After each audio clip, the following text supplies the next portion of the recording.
इस प्रकरण में शांति की प्रधानता वर्णन करते हुए प्रथम शांति का वर्णन करते हैं। यहाँ प्रथम शांत आत्मा को नमस्कार करते हैं, जिस आत्मा को ज्ञान होते ही ये प्रत्यक्ष संसार स्वप्न के समान मिथ्या भासने लगता है। प्रथम उस सुख रूप प्रकाशमान शांत संकल्प स्वरूप आत्मा के अर्थ नमस्कार है। यहाँ शांत संकल्प को ही सुख रूप कहा है।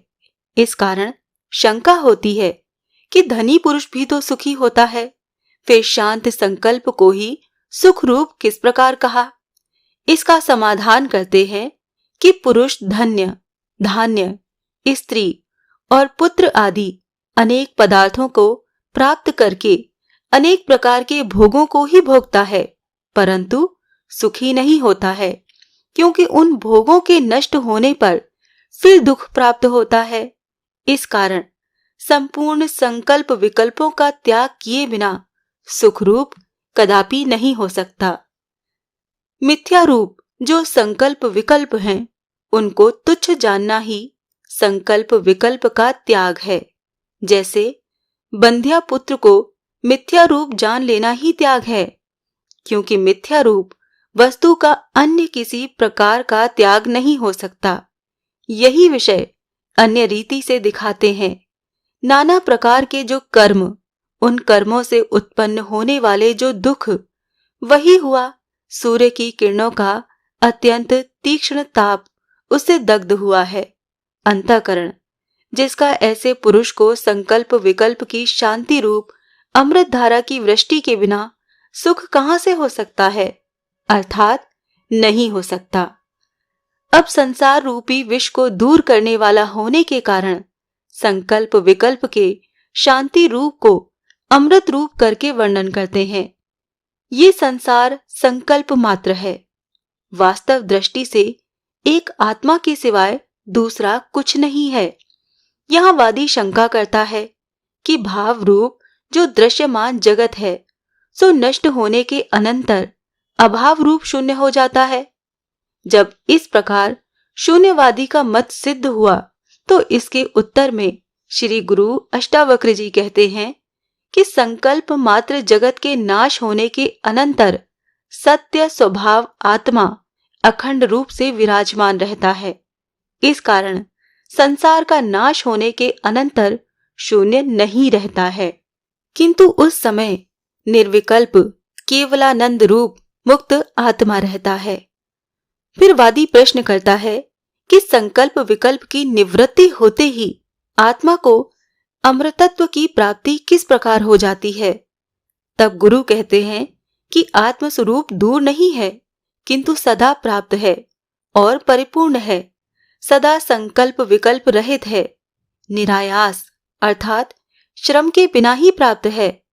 विकार जो जन्म और मृत्यु हैं, उनसे रहित है और निरंजन अर्थात माया अविद्या रूप उपाधि से रहित है। जिस प्रकार कंठ में धारण की हुई मणि भूल से दूसरे स्थान में ढूंढने से नहीं मिलती है और विस्मृति के दूर होते ही कंठ में प्रतीत हो जाती है, इसी प्रकार अज्ञान से आत्मा दूर प्रतीत होता है, परंतु ज्ञान होने पर प्राप्त ही है। तत्व ज्ञान से आत्म प्राप्ति होती है।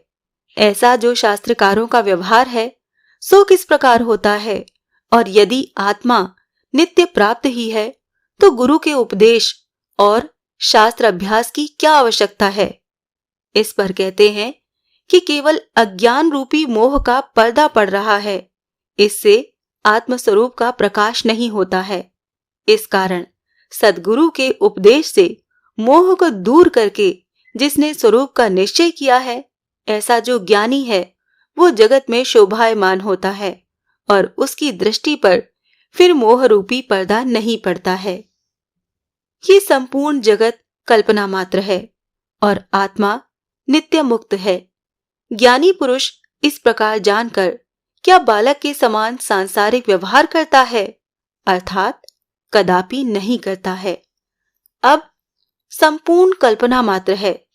इस ज्ञान का मूल कारण जो तत्व पदार्थ का ऐक्य ज्ञान है, उसको कहते हैं आत्मा अर्थात जीवात्मा जो त्वयं पदार्थ है और ब्रह्म तत् पदार्थ है, ये दोनों अभिन्न हैं और अधिष्ठान रूप ब्रह्म का साक्षात्कार होने पर भाव अभाव रूप संपूर्ण घट आदि दृश्य पदार्थ कल्पित हैं। ऐसा निश्चय करके निष्काम होता हुआ ज्ञानी क्या जानता है, क्या कहता है और क्या करता है, अर्थात मन के ब्रह्माकार होने के कारण न कुछ जानता है, न कुछ कहता है और न कुछ करता है, किंतु आत्मरूप में स्थित होता है। आत्मज्ञान से संपूर्ण कल्पना निवृत्त हो जाती है। ये दिखाते हैं जिस पुरुष को संपूर्ण जगत ब्रह्मरूप भासता है, वो पुरुष मुनिव्रत रूपी योग दशा को प्राप्त होता है, क्योंकि उस पुरुष का मन वृत्ति रहित होकर ब्रह्म के विषय एकाकार हो जाता है। तदंतर उस पुरुष को अपना तथा पर का ज्ञान नहीं रहता, अर्थात मैं ध्यान करता हूं और दूसरा पुरुष अन्य कार्य करता है, ये अज्ञान दूर हो जाता है। तात्पर्य ये है कि उस पुरुष की कल्पना मात्र नष्ट हो जाती है। अब संकल्प विकल्प रहित पुरुष का स्वरूप दिखाते हैं। जो पुरुष संकल्प विकल्प रहित होकर शांति को प्राप्त होता है, उस शांत स्वभाव योगी के मन को किसी बात का विक्षेप नहीं होता है, एकाग्रता नहीं होती, अत्यंत ज्ञान अथवा मूढ़ता नहीं होती, सुख नहीं होता, दुख भी नहीं होता, क्योंकि वो केवल ब्रह्मानंद स्वरूप होता है। संकल्प और विकल्प से रहित है स्वभाव जिसका, ऐसे योगी को स्वर्ग का राज्य मिलने से, प्रारब्ध कर्मानुसार प्राप्त हुई वस्तु से तथा जन समूह से निवास होने से कुछ भी प्रसन्नता नहीं होती है, और भिक्षा मांगकर निर्वाह करने से, किसी पदार्थ की प्राप्ति न होने से तथा निर्जन स्थान में रहने से कुछ अप्रसन्नता भी नहीं होती है, क्योंकि उसका मन तो ब्रह्माकार होता है।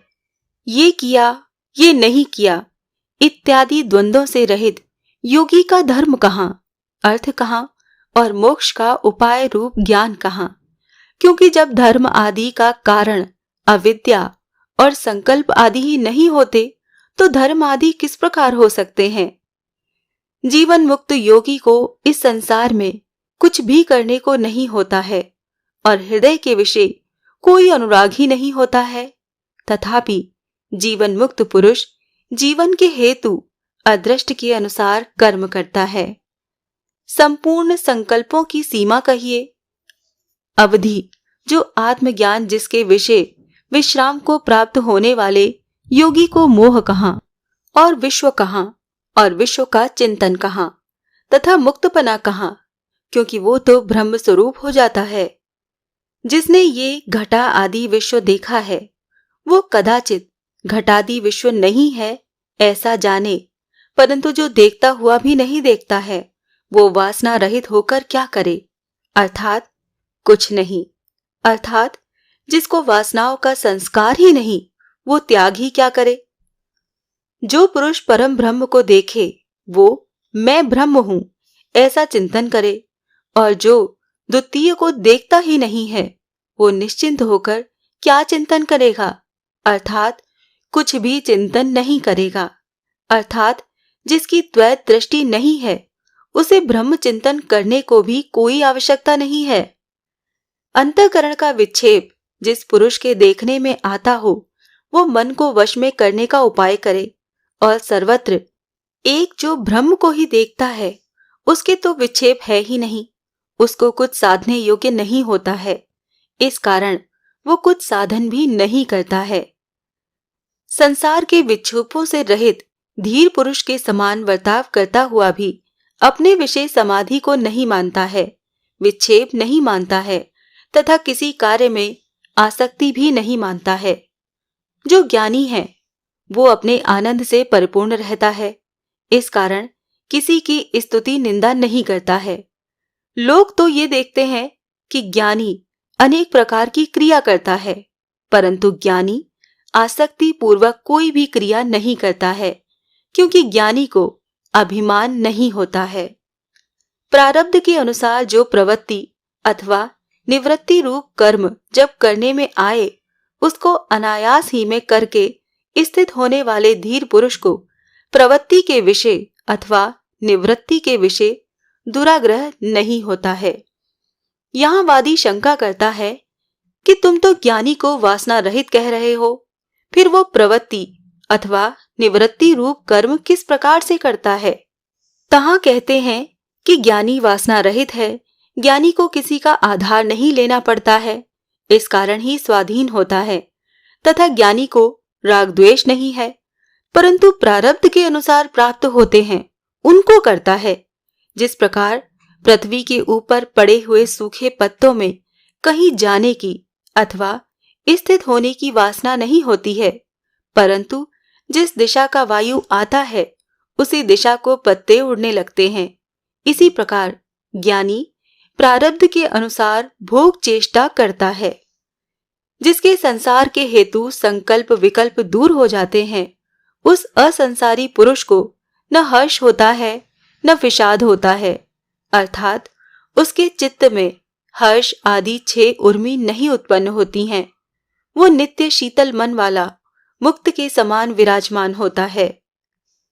जो पुरुष आत्मा के विषय रमण करता है वो धीरवान होता है और उस पुरुष का अंतःकरण परम पवित्र और शीतल होता है।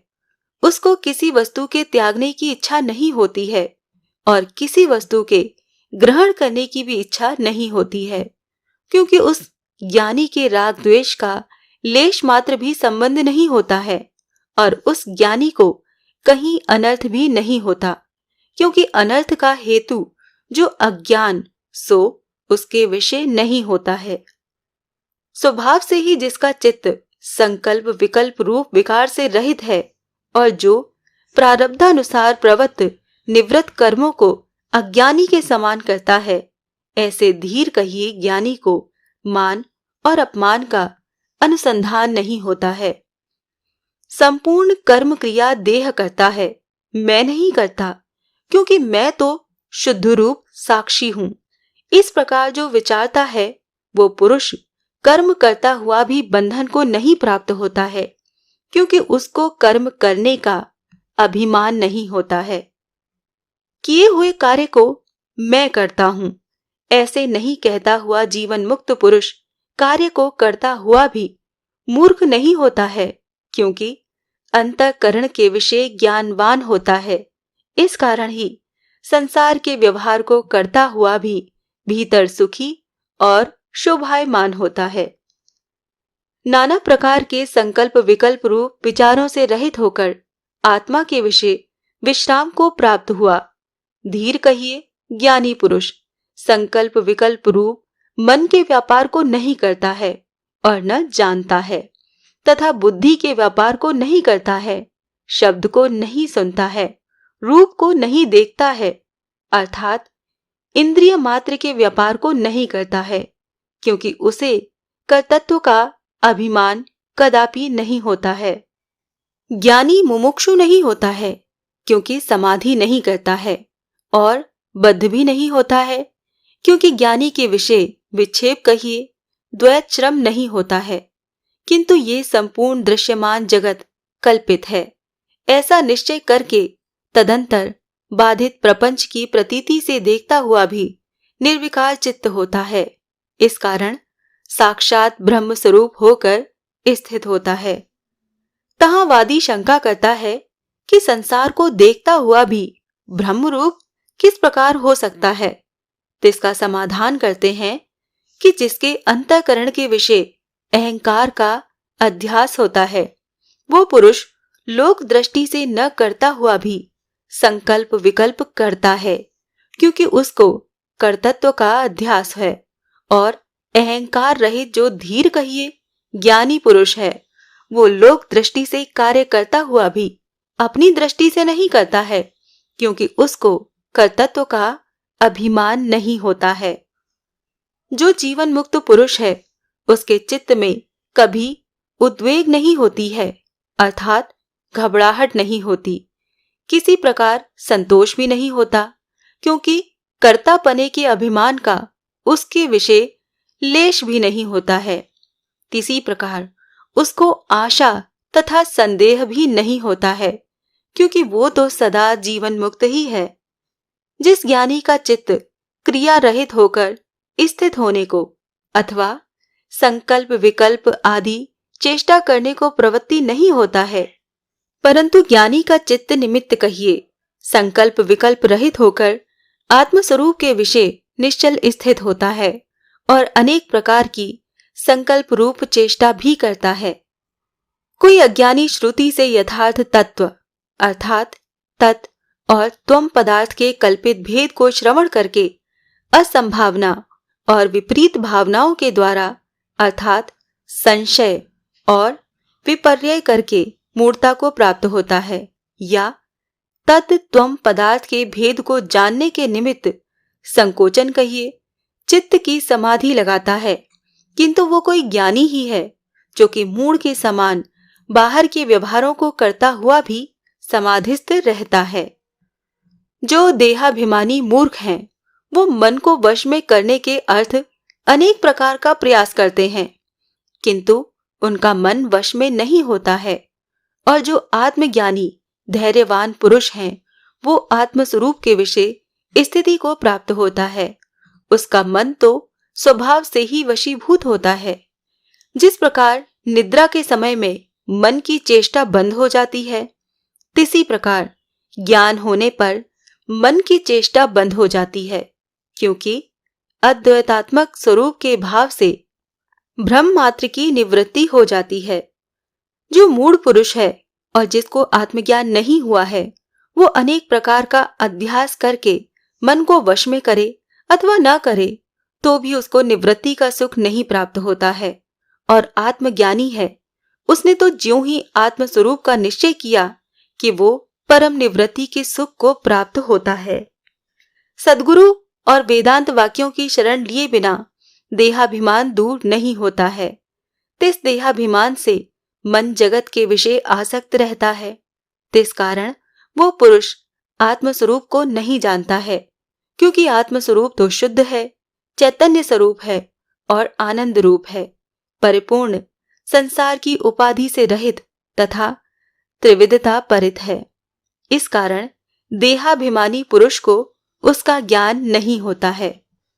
जो पुरुष देहाभिमानी है, वो योगाभ्यास रूप कर्म करके मोक्ष को नहीं प्राप्त होता है, क्योंकि कर्म मात्र से मोक्ष प्राप्ति होनी दुर्लभ है।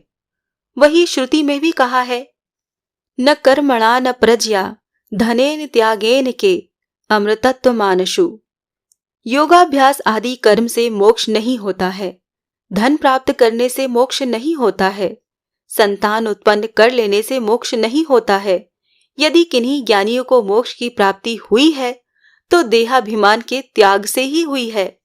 इस कारण कोई भाग्यवान बिरला पुरुष ही आत्मज्ञान की प्राप्ति मात्र से त्याग दिए हैं संपूर्ण संकल्प विकल्प आदि, जिसने ऐसा होकर मुक्त हो जाता है। मूढ़ पुरुष योगाभ्यास रूप कर्म कर ब्रह्म रूप होने की इच्छा नहीं करता है, इस कारण ब्रह्म को नहीं प्राप्त होता है। पर आत्मज्ञाता मोक्ष की इच्छा नहीं करता हुआ भी परम ब्रह्म के स्वरूप को प्राप्त होता है, क्योंकि उसका देहाभिमान दूर हो गया है। मूढ़ जो अज्ञानी पुरुष हैं, वो सद्गुरु और वेदांत वाक्यों के आधार के बिना ही केवल योगाभ्यास रूप कर्म करके ही मैं मुक्त हो जाऊंगा, इस प्रकार निरर्थक दुराग्रह करने वाले और संसार को पुष्ट करने वाले होते हैं। संसार को दूर करने वाला जो ज्ञान, उसका उन्हें विषय लेश भी नहीं है। और ज्ञानी पुरुष जो हैं, उन्होंने जन्म मरण रूप अनर्थ के मूल कारण इस संसार को ज्ञान के द्वारा भूल से ही छेदन कर दिया है। जो मूढ़ कहिए देहाभिमानी पुरुष हैं, वो योगाभ्यास के द्वारा शांति की इच्छा करता है, परंतु योगाभ्यास जन्य शांति को प्राप्त नहीं होता है। और ज्ञानी पुरुष आत्म तत्व का निश्चय करके सदा शांत मन रहता है। जो अज्ञानी पुरुष दृष्ट पदार्थों को सत्य मानता है, उसको आत्मदर्शन किस प्रकार हो सकता है? परंतु धैर्यवान पुरुष तीन दृष्ट पदार्थों को सत्य नहीं मानता है। किंतु एक अविनाशी आत्मा को देखता है।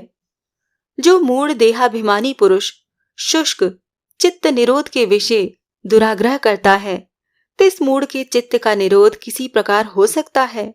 अर्थात उसके चित्त का निरोध कदापि नहीं हो सकता है, क्योंकि समाधि के अनंतर अज्ञानी का चित्त फिर संकल्प विकल्प युक्त हो जाता है और आत्मा राम धीर पुरुष के चित्त का निरोध स्वाभाविक ही होता है, क्योंकि उसका चित्त संकल्प आदि रहित निश्चल और ब्रह्माकार होता है। कोई नैयायिक आदि ऐसा मानते हैं कि ये जगत वास्तव में सत्य है, और कोई शून्यवादी ऐसा मानते हैं कि कुछ भी नहीं है, और हजारों में एक आदमी आत्मा का अनुभव करने वाला अभाव और भाव दोनों को न मानकर स्वस्थ चित्त वाला रहता है। मूढ़ बुद्धि अर्थात देहाभिमानी पुरुष आत्मा को चिंतन करते हैं, परंतु जानते नहीं, क्योंकि मोह से युक्त होते हैं। इस कारण ही जन्म भर उनकी संकल्प विकल्पों से निवृत्ति नहीं होने से संतोष को भी नहीं प्राप्त होते हैं। जिसको आत्मा का साक्षात्कार नहीं हुआ है, ऐसे मुमुक्षु पुरुष की बुद्धि सधर्मक वस्तु रूप आश्रय के बिना नहीं होती है, और जीवन मुक्त पुरुष की बुद्धि मुक्ति विषय में भी श्री इच्छा रहित और सदा निरालंब होती है। विषय रूप व्याघ्र को देखकर भयभीत हुए रक्षा की इच्छा करने वाले अज्ञानी पुरुष ही जल्दी से चित्त का निरोध और एकाग्रता की सिद्धि के अर्थ गुहा के भीतर घुसते हैं, ज्ञानी नहीं घुसते। वासना रहित पुरुष रूप सिंह को देखकर विषय रूपी हस्ती असमर्थ होकर चुपचाप भाग जाते हैं, और तिस वासना रहित पुरुष को आकर्षित होकर स्वयं सेवन करते हैं। निशंक और निश्चल मन वाला ज्ञानी यम नियम आदि योग क्रिया को आग्रह से नहीं करता है, किंतु देखता हुआ, सुनता हुआ, स्पर्श करता हुआ, सूंघता हुआ, भोजन करता हुआ भी आत्म सुख विषय ही निमग्न रहता है।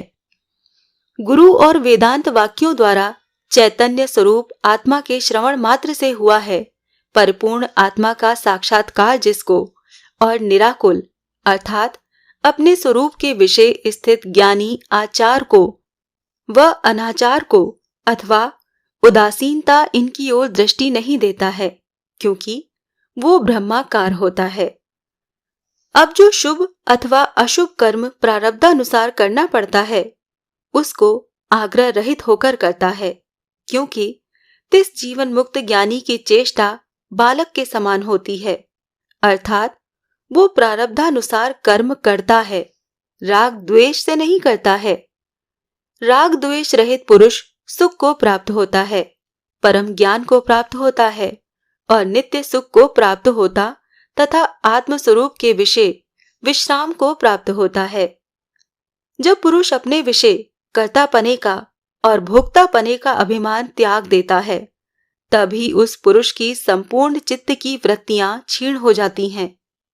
जो पुरुष निष्प्रह चित्त होता है, उस धैर्यवान ज्ञानी की स्वाभाविक शांति रहित भी स्थित शोभायमान होती है, और इच्छा से आकुल है चित्त जिसका, ऐसे अज्ञानी पुरुष की बनावटी शांति शोभित नहीं होती है। जिन ज्ञानियों की कल्पना निवृत्त हो गई है, जो आसक्ति रहित हैं तथा जिनकी बुद्धि अभिमान रहित है, वो ज्ञानी पुरुष कभी प्रारब्धानुसार प्राप्त हुए भोगों से विलास करते हैं और कभी प्रारब्धानुसार पर्वत और वनों के विषय विचरते हैं। वेद पाठी ब्राह्मण और देवता की प्रतिमा तथा तीर्थ का पूजन करके और सुंदर स्त्री राजा और प्रिय पुत्र आदि को देखकर भी ज्ञानी के हृदय में कोई वासना नहीं उत्पन्न होती है। सेवक स्त्री पुत्र देवते और अन्य गोत्र के पुरुष भी यदि योगी का उपहास करें या धिक्कार देवें, तो उसका मन किंचन मात्र भी क्षोभ को नहीं प्राप्त होता है, क्योंकि उस ज्ञानी का मोह दूर हो जाता है। ज्ञानी लोक दृष्टि से संतोष युक्त दिखता हुआ भी संतोष युक्त नहीं होता है, और लोक दृष्टि से खिन्न दिखता हुआ भी खिन्न नहीं होता है। ज्ञानी की इस प्रकार की दशा को ज्ञानी ही जानते हैं। कर्तव्यता कहिए, मेरा ये कर्तव्य है। इस प्रकार का जो कार्य का संकल्प है सो ही संसार है। परंतु संपूर्ण विश्व के नाश होने पर भी जो वर्तमान रहते हैं और जो निराकार कहिए, घटा आदि के आकार से रहित हैं और जो सर्वत्र आत्मदृष्टि करने वाले तथा संकल्प विकल्प रूपी रोग से रहित हैं, वो कदापि कर्तव्यता को नहीं देखते हैं, अर्थात किसी कार्य के करने का संकल्प नहीं करते हैं। अज्ञानी पुरुष कर्मों को न करता हुआ भी सर्वत्र संकल्प विकल्प करने के कारण व्यग्र रहता है और ज्ञानी कार्यों को करता हुआ भी निर्विकार चित्त रहता है, क्योंकि वो तो आत्मसुख के विषय विराजमान होता है। प्रारब्ध के अनुसार व्यवहार के विषय वर्तमान भी आत्मनिष्ठ बुद्धि वाला ज्ञानी सुखपूर्वक बैठता है और सुखपूर्वक शयन करता है, सुखपूर्वक आता है, सुखपूर्वक जाता है, सुखपूर्वक कहता है तथा सुखपूर्वक ही भोजन करता है, अर्थात संपूर्ण इंद्रियों के व्यापार को करता है, परंतु आसक्त नहीं होता है, क्योंकि उसका चित्त तो ब्रह्माकार होता है। व्यवहार करते हुए भी ज्ञानी को स्वभाव से ही संसारी पुरुष के समान खेद नहीं होता है, किंतु वो ज्ञानी बड़े जल के सरोवर के समान चलायमान नहीं होता है और निर्विकार स्वरूप में शोभायमान होता है। मूढ़ की निवृत्ति कहिए, बाह्येंद्रियों को विषयों से निवृत्त करना भी प्रवृत्ति रूप ही होता है, क्योंकि उसके अहंकार आदि दूर नहीं होते हैं, और ज्ञानी की सांसारिक व्यवहार में प्रवृत्ति भी निवृत्ति रूप ही होती है, क्योंकि ज्ञानी को अहम करोमि ऐसा अभिमान नहीं होता है। जो मूर्ख देहाभिमानी पुरुष है वही मोक्ष की इच्छा से धन, धाम, स्त्री, पुत्र आदि का त्याग करता है, और जिसका देहाभिमान दूर हो गया है ऐसे जीवन मुक्त ज्ञानी पुरुष का स्त्री, पुत्र आदि के विषय न राग होता है न विराग होता है। मूर्ख देहाभिमानी पुरुष की दृष्टि सर्वदा संकल्प और विकल्प के विषय आसक्त होती है, और आत्मस्वरूप के विषय स्थित ज्ञानी की दृष्टि यद्यपि संकल्प विकल्प युक्त सी दिखती है, परंतु फिर भी संकल्प विकल्प के लेप से शुद्ध रहती है, क्योंकि ज्ञानी को अहम करोमि ऐसा अभिमान नहीं होता है। तहावादी को शंका होती है कि यदि ज्ञानी संकल्प विकल्प करके क्रिया करता है तो उसकी द्वैत बुद्धि क्यों नहीं होती है। उसका समाधान करते हैं कि जो ज्ञानी पुरुष बालक के समान निष्काम होकर प्रारब्धानुसार प्राप्त हुए कर्मों के विषय प्रवृत्त होता है, उस निरहंकार ज्ञानी को कर्म करने पर भी कर्तव्य दोष नहीं लगता है, क्योंकि उसको तो कर्तापने का अभिमान ही नहीं होता। वही धैर्यवान ज्ञानी धन्य है जो संपूर्ण भावों में समान बुद्धि रखता है। इस कारण ही वो देखता हुआ, श्रवण करता हुआ, स्पर्श करता हुआ, सूंघता हुआ और भोजन करता हुआ भी सब प्रकार से तृष्णा रहित मन वाला होता है। जो धैर्यवान ज्ञानी है वो संपूर्ण संकल्प विकल्प रहित होता है। उसको संसार कहाँ और संसार का भान कहाँ और स्वर्ग आदि साध्य कहाँ तथा यज्ञ आदि साधन कहाँ, क्योंकि वो सदा आकाशवत निर्लेप और कल्पना रहित होता है। पूर्ण स्वभाव वाला है स्वरूप जिसका। ऐसे अर्थ कहिए, दृष्ट और अदृष्ट फल को त्यागने वाले की जय होती है, अर्थात उसकी सर्वोपरि उन्नति होती है। जिसका पूर्ण स्वरूप आत्मा के विषय स्वाभाविक समाधि होती है। ज्ञानी पुरुष के अनेक प्रकार के लक्षण हैं। उनका लक्षण पूर्ण रीति से तो वर्णन करना कठिन है, परंतु ज्ञानी पुरुष का एक साधारण लक्षण ये है कि ज्ञानी आत्म तत्व का जानने वाला, आत्म स्वरूप के विषय मग्न, भोग और मोक्ष की इच्छा से रहित तथा सदा योग आदि साधनों में प्रीति करने वाला नहीं होता है। द्वैत रूप से भासने वाले, नाम मात्र से ही भिन्न रूप से भासमान महतत्व आदि जगत के विषय कल्पना को दूर करके स्वयं प्रकाश चैतन्य स्वरूप ज्ञानी को क्या कोई कार्य करना रहता है, अर्थात कोई भी कार्य करना नहीं रहता है। अधिष्ठान का साक्षात्कार होने पर ये संपूर्ण विश्व भ्रम मात्र है, परमार्थ दृष्टि से कुछ भी नहीं है। इस प्रकार जिसको निश्चय हुआ है और स्वयं प्रकाश चेतन स्वरूप आत्म स्वरूप के साक्षात्कार से दूर हो गया है, अज्ञान रूप मल जिसका, ऐसा ज्ञानी स्वभाव से ही शांति को प्राप्त होता है। शुद्ध स्फुरण रूप अर्थात स्वयं प्रकाश चेतन स्वरूप और दृश्य पदार्थों को भी न देखने वाले ज्ञानी को किसी कर्म के करने की विधि कहाँ और विषयों से वैराग्य कहाँ और त्याग कहाँ तथा शांति भी करना कहाँ, ये सब तो तब हो सकता है जब सांसारिक पदार्थों के विषय दृष्टि होती है। जो ज्ञानी है वो अनंत रूप करके भासता है और आत्मा को जानता है और देह आदि के विषय दृष्टि नहीं लगाता है। उसको संसार का बंधन नहीं होता है, मोक्ष की इच्छा नहीं होती है, हर्ष नहीं होता है और विषाद भी नहीं होता है। ये जगत अज्ञान से भासता है और ज्ञान से जब माया मात्र अज्ञान निवृत्त हो जाता है तब ज्ञान स्वरूप आत्मा ही शेष रहता है। इस कारण ज्ञानी को इस संसार में ममता, अहंकार तथा इच्छा नहीं होती है। इस कारण ब्रह्माकार वृत्ति करके अत्यंत शोभायमान होता है। अविनाशी संताप रहित ऐसे आत्मस्वरूप का जिसको ज्ञान हुआ है, ऐसे ज्ञानी को विद्या कहाँ, विश्व कहाँ, शास्त्र कहाँ और देह कहाँ तथा अहम भाव कहाँ, क्योंकि उसको आत्मा से भिन्न अन्य स्फुरण ही नहीं होता है। जो मूढ़ बुद्धि देहाभिमानी पुरुष हैं, वो अति परिश्रम करके मन का निरोध समाधि के छूटते ही उसका मन फिर तुरंत ही अनेक प्रकार के संकल्प विकल्प करने लगता है और प्रलाप आदि संपूर्ण व्यापारों को करने लगता है। इस कारण ज्ञान के बिना निरोध कुछ काम नहीं देता है।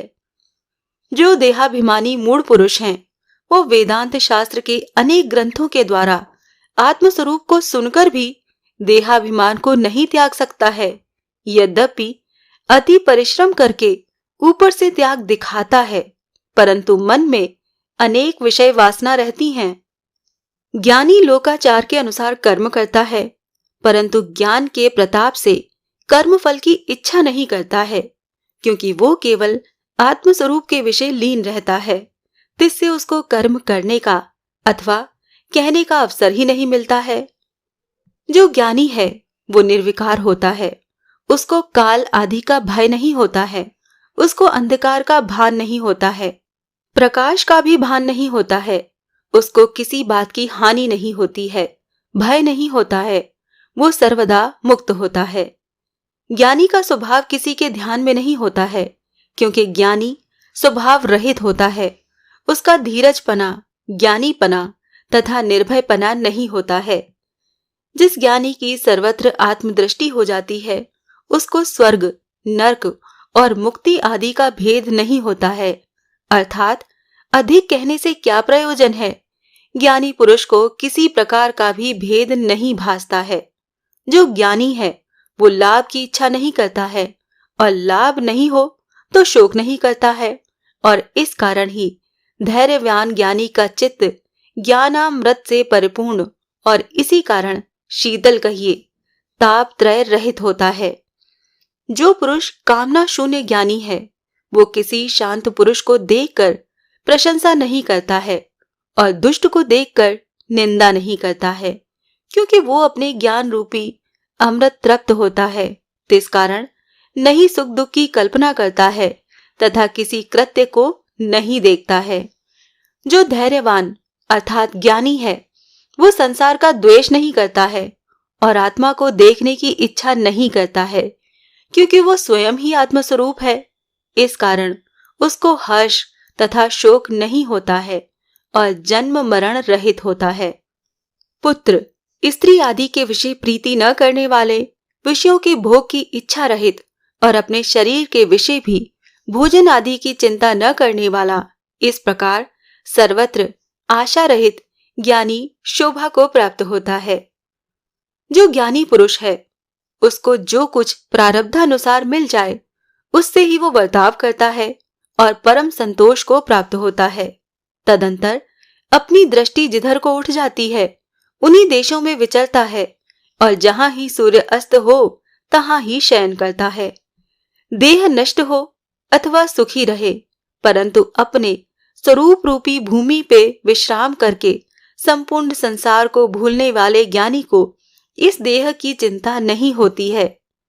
जो ज्ञानी है वो इकला ही आत्मस्वरूप के विषय रमता है, कुछ पास नहीं रखता, तथापि अपनी इच्छानुसार बर्ताव करता है। ज्ञानी को संशय नहीं होता है और संपूर्ण विषयों से विरक्त रहता है। ममता का त्यागने वाला, मिट्टी, पत्थर और सुवर्ण को समान मानने वाला और दूर हो गए हैं रज और तम गुण जिसके, ऐसा ज्ञानी शोभा को प्राप्त होता है। जिसकी संपूर्ण विषयों में आसक्ति नहीं है और जिसके हृदय के विषय किंचन मात्र भी वासना नहीं है और जो आत्मानंद के विषय तृप्त है, ऐसे जीवन मुक्त ज्ञानी पुरुष के समान त्रिलोकी में कौन हो सकता है। जो जानता हुआ भी नहीं जानता है, देखता हुआ भी नहीं देखता है, बोलता हुआ भी नहीं बोलता है, ऐसा पुरुष ज्ञानी के सिवाय जगत में और दूसरा कौन है, अर्थात कोई भी नहीं है, क्योंकि ज्ञानी को अभिमान तथा वासना नहीं होती है। जिस ज्ञानी की शुभ पदार्थों में इच्छा बुद्धि नहीं होती है और अशुभ पदार्थों में द्वेष बुद्धि नहीं होती है, ऐसा जो कामना रहित ज्ञानी है, वो राजा हो तो जनक के समान शोभित होता है और भिक्षु हो तो परम ब्रह्मनिष्ठ याज्ञवल्क्य मुनि के समान शोभा को प्राप्त होता है। क्योंकि आत्मानंद के विषय मग्न पुरुष को राज्य बंधन नहीं करता है और त्याग मोक्षदायक नहीं होता है। जिस पुरुष का मन कपट रहित और कोमलता युक्त है और जिसने आत्मज्ञान रूपी कार्य को सिद्ध किया है, ऐसे जीवन मुक्त पुरुष को स्वाधीनपना भी नहीं होता है और पराधीनपना भी नहीं होता है। तत्व का निश्चय करना भी नहीं होता है, क्योंकि उसका देहाभिमान दूर हो जाता है। जो पुरुष आत्मस्वरूप के विषय विश्राम रूप अमृत का पान करके तृप्त हुआ है और आशा मात्र निवृत्त हो गई है तथा जिसके भीतर की पीड़ा शांत हो गई है, ऐसा ज्ञानी अपने अंतःकरण के विषय जो अनुभव करता है, उसको प्राणी किस प्रकार कह सकता है और उस अनुभव को किसको कहा जाए, क्योंकि इसका अधिकारी दुर्लभ है। ज्ञानी की सुषुप्ति अवस्था दिखती है, परंतु ज्ञानी सुषुप्ति के वशीभूत नहीं होता है। ज्ञानी को स्वप्नावस्था भासती है, पर ज्ञानी शयन नहीं करता है, साक्षी रूप रहता है और जागृत अवस्था भासती है। ज्ञानी जागृत अवस्था के विकारों से अलग रहता है, क्योंकि ये अवस्था बुद्धि की तो है और जो बुद्धि से परे है और उस आत्मा की कैसे हो सकती है, इसलिए वो स्वानंद तृप्त है। ज्ञानी को चिंता है, ऐसा लोगों के देखने में आता है, परंतु ज्ञानी निश्चिंत होता है। ज्ञानी इंद्रियों सहित दिखता है, परंतु वास्तव में ज्ञानी इंद्रिय रहित होता है। व्यवहार में ज्ञानी चतुर बुद्धि वाला दिखता है, परंतु ज्ञानी बुद्धि रहित होता है और ज्ञानी अहंकार युक्त सा दिखता है, परंतु ज्ञानी को अहंकार का लेश भी नहीं होता है। ज्ञानी सुखी नहीं होता, दुखी नहीं होता, विरक्त नहीं होता, आसक्त नहीं होता, मोक्ष की इच्छा नहीं करता है, सद्रूप अनिर्वचनीय होता है। ज्ञानी का विक्षेप दिखता है, परंतु ज्ञानी विक्षिप्त नहीं होता है। ज्ञानी की समाधि दिखती है, परंतु ज्ञानी समाधि नहीं करता है। ज्ञानी के विषय जड़पना दिखता है, परंतु ज्ञानी जड़ नहीं होता है, तथा ज्ञानी में पंडितपना दिखता है, परंतु ज्ञानी पंडित नहीं होता है, क्योंकि ये संपूर्ण विकार देहाभिमान के विषय रहते हैं।